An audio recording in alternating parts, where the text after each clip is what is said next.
Well, hello, and welcome to the Nursing in Style podcast. Here, we represent a bold, restorative space for nurse leaders, entrepreneurs, and healthcare professionals who are ready to lead with intention and not exhaustion. We have honest conversations about leadership, growth, mindset, and decisions that shape the life you're becoming and not just the titles you hold.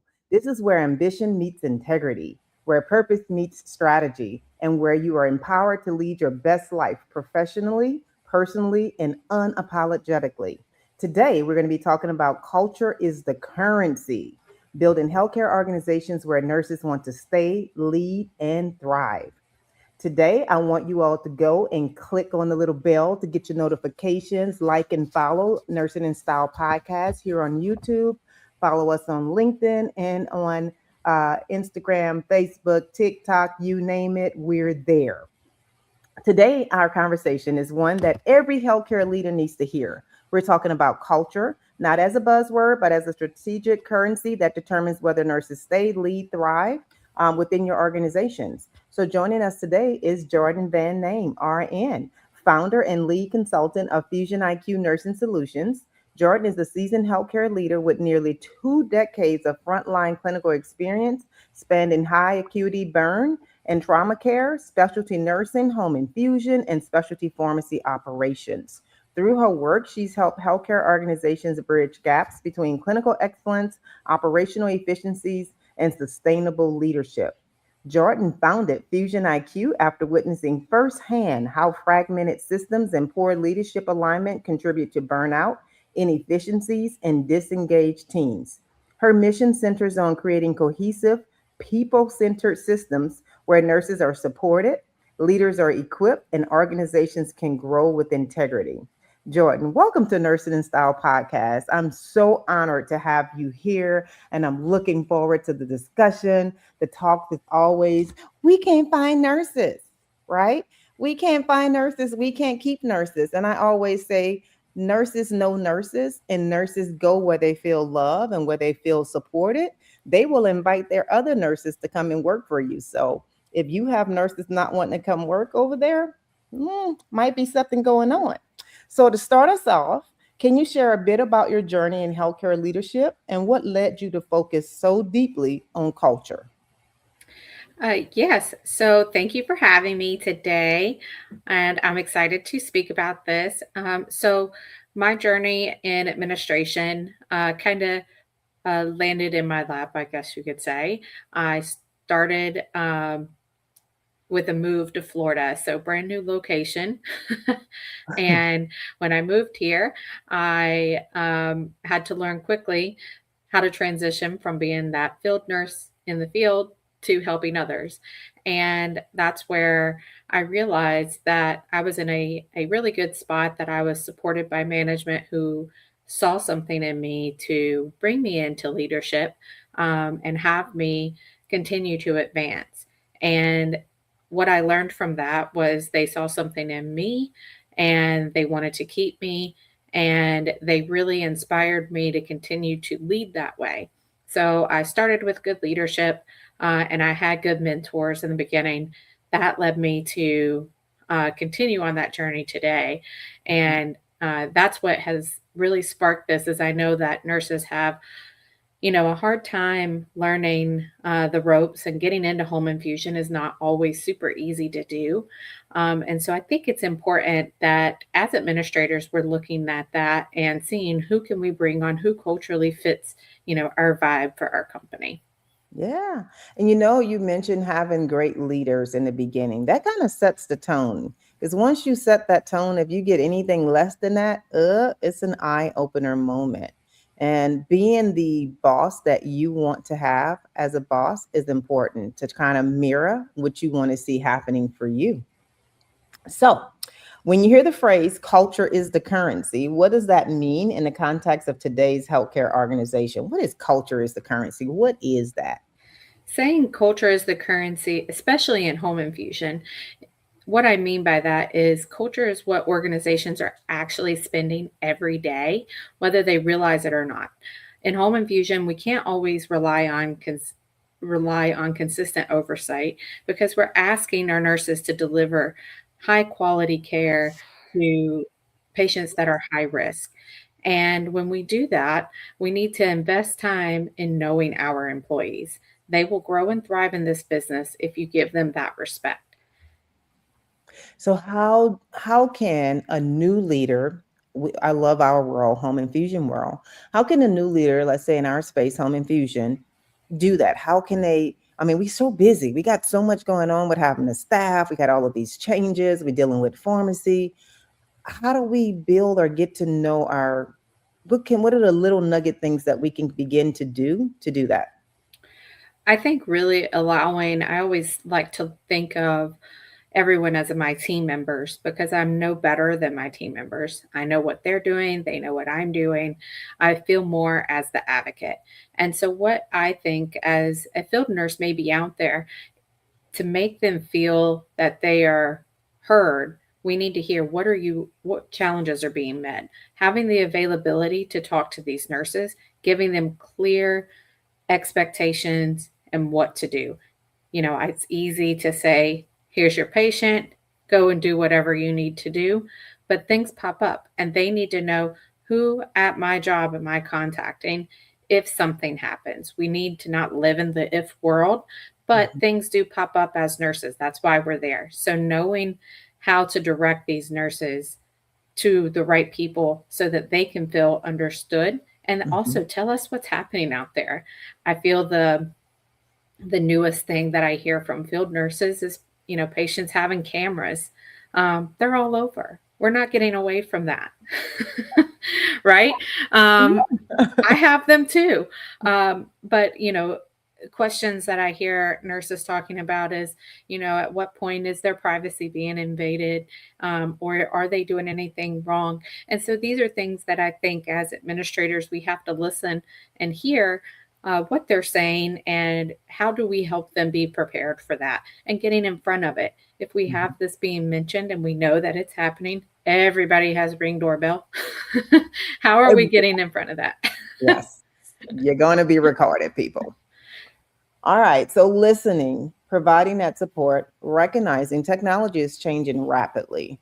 And so I know a lot of people that says, I don't have social media. I don't want to be on social media. Well, you can be going to the grocery store and somebody got a camera up and they might be recording the scene. So you are likely on somebody's video, whether you like it or not.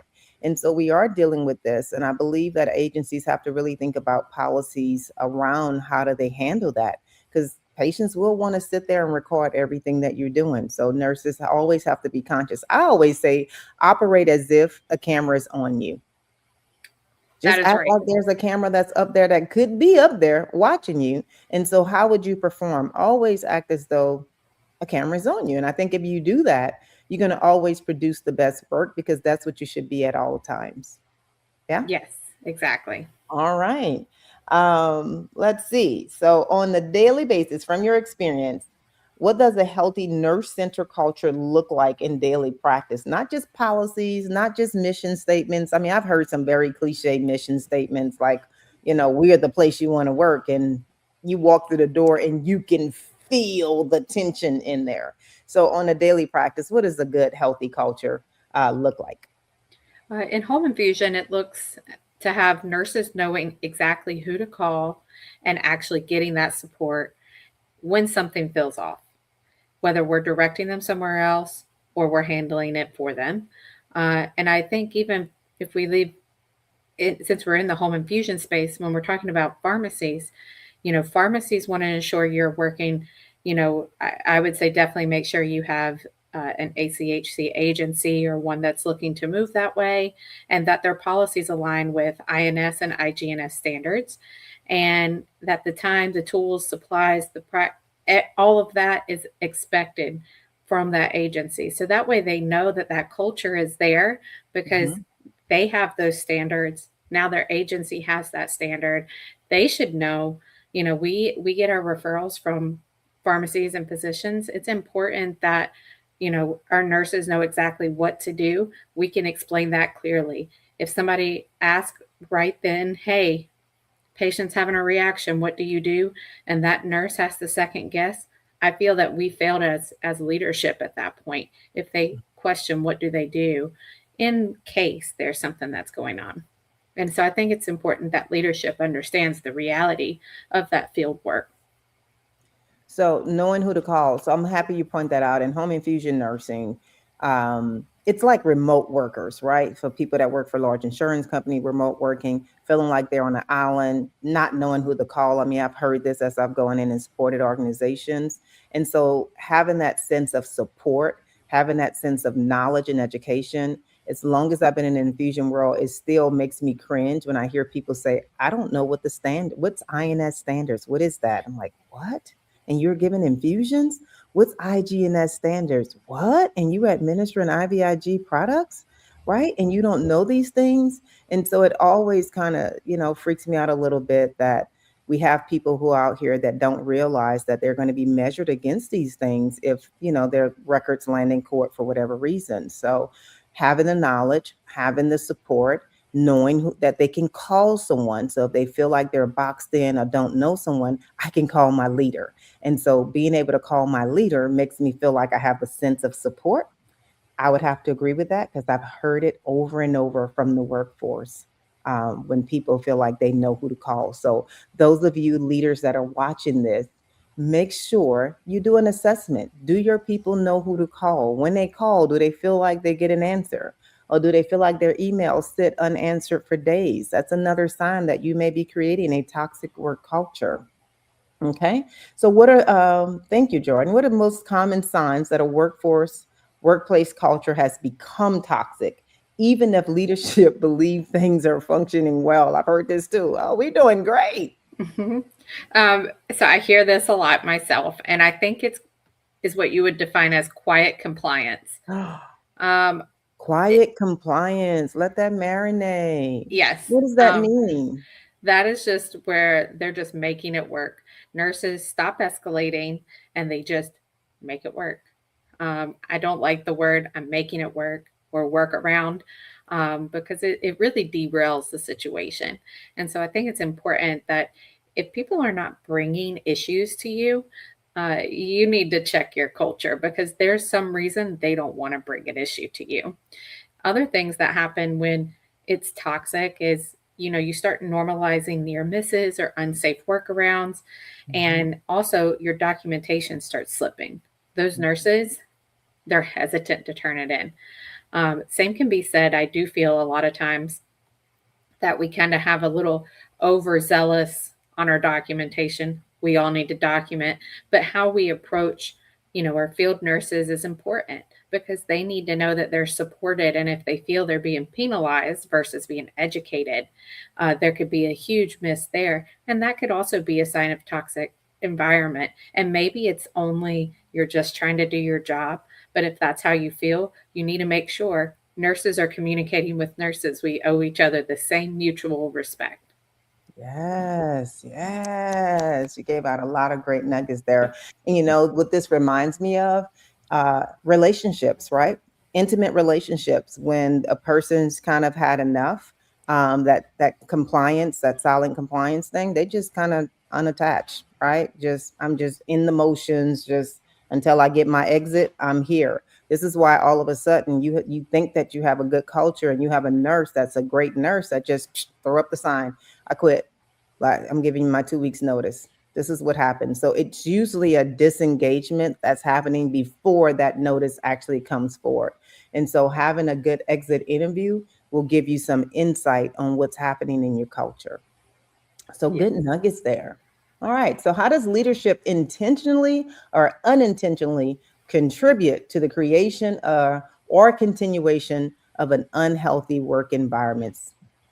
Oh, I see this uh, expanding, especially as we evolve. And the reason why I see some of this expanding and why I want to squash it is because you get this through misalignment and fear based leadership. Mm. Leadership isn't for everybody. And making decisions without, frontline input, that's not a good sign. Statements that I have heard throughout my career are, well, they can get on board with my decision, but I'm not discussing it. You're the Ooh. leader. Discuss it. Hear it. They're staffing, they're seeing patients. They're here for you. Hear what they have to say. Also, sending mixed messages between what your stated values are and your actual actions. You have that written everywhere. As a business owner, you need to hold true to your values and make sure that they are clear. Avoiding difficult conversations. I think this happens to a lot of nurses in the hospital, out of the hospital, everywhere. They encounter difficult conversations. For example, I myself have once brought up an issue that needed immediate attention. Mhm. We're not derailing. And when Mhm. I told what was happening, instead of addressing the concern, I got a raise. So That's a little confusing. Okay. So where do we go as a nurse, right? We're Uh-huh. what? I was talking about a problem and I got a raise for a problem. So I was very confused, but not going back to that. And when it was re-brought up, it was, well, let's not talk about that. Let's try to move forward. That makes people feel uneasy. That's not the Mhm. culture that you want. You Mm. want your leaders to hear you. You want them to know, because most of the time our intentions are true. We want everybody to feel what we feel, and we want them to feel like we're the best company out there. And if Mhm. your staff feels like we're the best company out there, they will prove it to you and they will show it, because the things that they bring to you are not for complaints, but they're for value. They're to make you better. So that person that keeps knocking on your door with the new ideas? Some people, if you're not secure in yourself, may look at that as she's trying to tell me how to do my job, or he's trying to tell me how to do my job. And so I often say, leaders, you got to check in. You got to check in with yourself. Make sure you have some strong emotional IQ, so that you can lead and see the things that you need to see. You gave a lot of nuggets there, a lot of nuggets that you would drop in there for current leaders and new leaders stepping into this role. So that was amazing. How many leaders that step into the roles where the culture is already broken? What challenges do they face, and how can organizations better support them? Because a lot of times when you're going into a role that's really already broken, they've already had leaders. It's like a turning door coming in and coming out. A lot of times the top people can't help you because they could be a part of the problem. So, what advice would you give a new leader going into a broken culture? What can they do to kind of help turn this culture around? Well, that starts with the top. If you have toxic leadership, I think the first thing you have to do is admit that something is off and something isn't right. Hmm. Talk to all of those frontline employees, talk to the field nurses, talk to your administration staff, talk to your other leaders. Where did we go wrong here? We have to admit some fault in that. So at that point, I think it's important that once you have that, you find the right mentors, find the right coaching, whether that's internally or externally, find it so that you can start to change that culture. Give the new leaders that come in, give them some authority to address behaviors. Hear them. Don't just give them tasks to fix things. Let them try to address that culture so that you don't lose anybody else. And the ones who are there, maybe you lost employees who were excellent. Let's see if we can bring those back. And to bring them back, something we're going to have to do there is admit that we were wrong and remember what their value was and make sure it aligns with where we are at currently. See if they're up to the task. A lot of times they will be. If they really enjoyed working there, but it was just bad culture, a lot of unclear leadership messages, and they left, if they're willing to come back, we should give them that opportunity. Hmm. So reassessing, bringing some folks back. I like that you said give them the tools, give them the space, give them the new leader an opportunity to get the coaching that they may need, get some support that they may need, but give them that space so that they can get what they need to support and make some movements. I like to call them small wins. So if you Mhm. have a center, let's say we both have worked in ambulatory infusion space, home infusion space, etc., and you go in and let's say there's something broken. Well, that light's been broken. Well, let's get a win and fix that light, right? Let's jump some hurdles and get some things fixed. hear some of the early signs of complaints and see what you can do to get a quick solve. Because if you can come in and get a quick solve on things and those little early wins, that's going to help to build some trust, so that your new team can begin to trust you and you can start to turn this culture around. I think some of the other things that you highlighted is listen to the people. If you just start listening to the people and the people feel heard, you can begin to turn this thing around little by little. So, good nuggets there. So, I think in so many senses you've answered this, but let's get direct. Do you believe a toxic culture can truly be repaired? If so, what must leaders be willing to do differently to make that happen? So, can a toxic culture really be repaired? So, yes, it can be repaired. I think we just started. The biggest thing is going to be acknowledging that you had the problem, Mm, and that you're willing to fix it.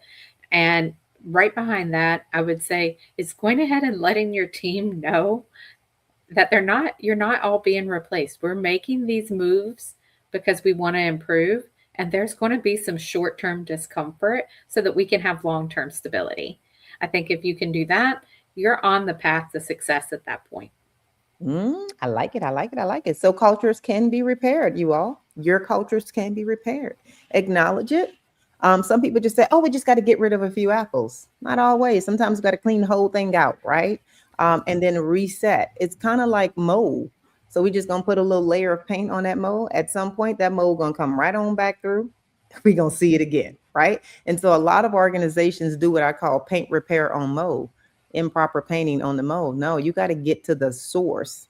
And sometimes it could be you, the big leader. Sometimes it could be your words are mixed matching. It's kind of like the parents that says, "Do as I say, not as I do." Well, we have learned, us 70 babies have learned that don't work. That don't work. We're gonna do just what you're doing. Okay. So if you're showing up late to these meetings, we gonna start showing up late to these meetings. And so leaders have to lead by examples, to help to show that culture. It's kind of like your mom says, Jordan, clean your room before you go to school every morning. Make sure your room is clean. And then you go in her room and it ain't never clean. How motivated you gonna be to keep your room clean if your mama room ain't never clean and she seemed to be doing just fine, right? This is no different. So a lot of the things that happen at a foundational level at home, it's the same thing that can carry into work.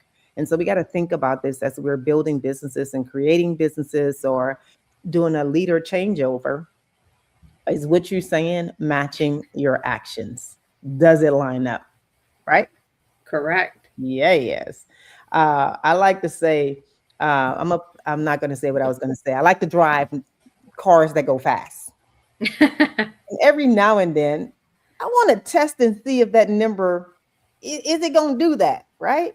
And there are certain parts of town where they are really good in policing those areas, and you're going to get a ticket, right? And because they police those areas periodically, I'm a little bit more cautious in those areas, right? And so with Right. organizations that doesn't have good stop systems, good stop points, um, people gonna tend to test that number on the dial. We gonna go on back because no, they don't really be there. So organizations that check in with their leaders, that check in with their cultures from time to time, you're going to tend to have more things that's going to be revealed and fixed quicker, and people kind of doing the things that we want to do in our mission and in our culture. But if you're not doing some stay interviews and doing some check-ins, people are going to kind of run that thing the way they don't run that thing. They're going to have some bad habits. You're going to pull up some lids and find out you got some pretty bad things going on in your company. So Yes. I love it. So, what are some of the biggest myths about company cultures that prevent real change in healthcare organizations?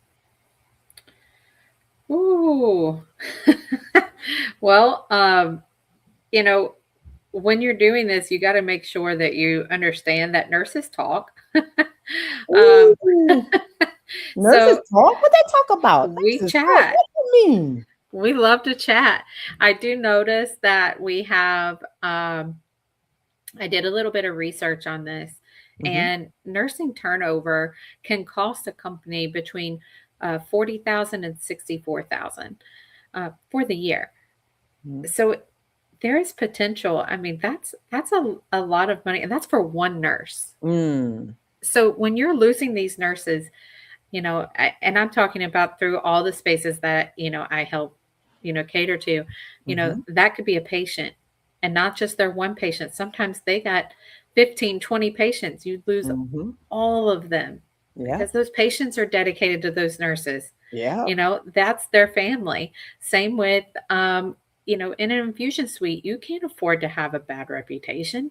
No. We need that good reputation, because it backs up that if we have a good reputation and we're with our staff, those patients are going to keep coming back. And they're going to tell their friends who get infusion, and Mhm. they're going to go on social media and tell all their groups that they're on, hey, this is my new infusion suite, this is what's happening. So we want to That's make good. sure that that culture is there so that it continues to grow. Just because it's okay, can you Mhm. afford to lose one nurse at 40,000? That even at its lowest, can you afford that? It's a Yeah. lot. You just gave another nugget. Your patients could also be an insight to what your culture is like. Because if patients Mhm. don't want to go back to centers, why? Right? What's going on? If and this can be in home settings, this can be in ambulatory infusion settings, this could be in emergency rooms, doctors' offices, several different areas. Really, your patients, your clients will kind of tell you the story about your culture. They'll tell you what it's really like. And I like to say, be an undercover boss in your own business. From time to time, call it after hours number. See what's really happening. Mhm. Yep, pretend to be a patient, give them a call, let them know you have a problem. See how long it takes for a nurse to call back. See what's their attitude when they call back. See how they handle things when they call back. You gotta do some randoms. Remember, I told you the certain parts of town that little Yeah. cop be there from time to time. I know that. So what I'm likely gonna do, I'm gonna act right, right? Mhm. It is what it is. People don't do what you expect, they do what you inspect. So, time to time, put those inspection points. So, Jordan, this has been super insightful. We're going to wrap up, and I'm going to ask you, how can nurses at all levels, not just executives, play a role in shaping and sustaining a healthy workplace culture? So, everybody have to do their part. What can we do? Yes, I think it's modeling clinical integrity and respect, supporting peers instead of competing with your peers, and speaking up for safety and ethics, holding each other and your leadership accountable. Those are all non negotiables for me. Mhm. Um, when I know my employees, I know them, I know their kids, I know their dreams, because I need to know how that person can later inspire this company further. Are they going to turn out to be a nurse for me? Do I have somebody who's got a college kid who's in nursing school? Guess what? There's a new possible potential employee. It's very important that we know what's happening with our staff. It's very important that we stay close to them, because just because they're in one position doesn't mean that one day they're not sitting with you in administration and learning, and modeling exactly what you did. So I think it's important that we continue to hold these clinical integrity and ethics to the highest standard. And if we feel they're going off the rails, let's come together and figure out a solution. I love it. So, tell me, if there's a company out here, home infusion, home health, ambulatory infusion centers, ambulatory pharmacy centers that are struggling. They are struggling with their culture. They're struggling with keeping nurses. They're struggling with referral sources. How? Tell me more about Fusion IQ Nursing Solutions, and what do you all do to help to support that? And how do Yes. people get in touch with you? Yes. So you can find me on LinkedIn, Facebook, YouTube, and also I have a Google site as well. So you can find me on any of those. And I also have a direct line as well for you to call or text. And I would encourage people to at least give me a call. Let's talk about it. I often find that people don't know that there's an issue until we start looking at everything. And it doesn't always have to do with culture. Sometimes your culture is beautiful and I love it and I want to continue to grow on it. There can be other ways. It could be your policies. You don't know how to implement them, you don't know how to get them out. Maybe it's your referral pipeline. I consider myself an expert. If you send me that referral, I am looking through it. I'm identifying the best nurse possible, and it is wrapped up within 15, 30 minutes. I'm ready. I can transform referrals for you. Let's do that. And if it's more along the lines of growth, maybe you're ready to accelerate. You've overhired, you have all these great nurses, but you don't know how to get them work. I can help you there. Maybe it's your contracts. Let's look at that. So I would be very, very happy to talk with anybody just as a discovery, or even if you want to learn more about me, feel free to book a call. I'd be happy to discuss. All right. Well, you all heard it here. We are so thankful for your time. We're thankful for the connection. Culture is the currency. Get into your culture, do your assessment, do a cultural assessment and see where you are, and then get the help that you need. It's been fantastic seeing you all. Have a great day. Don't forget to like, share, and subscribe. Bye bye.